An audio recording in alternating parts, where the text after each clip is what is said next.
مونږ کور دی هغه مونږ د میاشتې په کرایه باندې ورکړی دی 50,000 کرایه راځي لیکن دا 50,000 د میاشتې په خرچه کې ولګي. اوس مونږ دا تپوس کوو چې آیا په دې باندې زکات کیږي او که نه. 10 کاله مخکې مې دا کور اغشتی او که زکات کیږي نو بیا په څه ترتیب سره ورکو چې کله دا 50,000 روپۍ کرایه چې تاسو د کور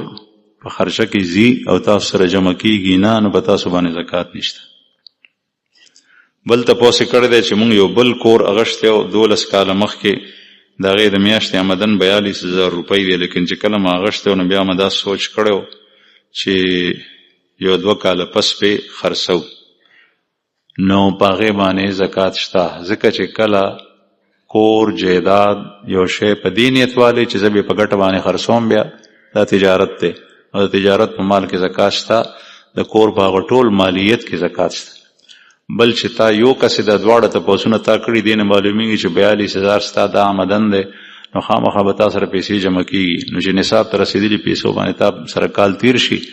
بیا چې تا سره کومې د میاشتې کرایه راځي او په هغه ورځو کې چې کله زکات وباسې هغه هم د سره ده او دام دي نو په ټولو باندې زکات دی.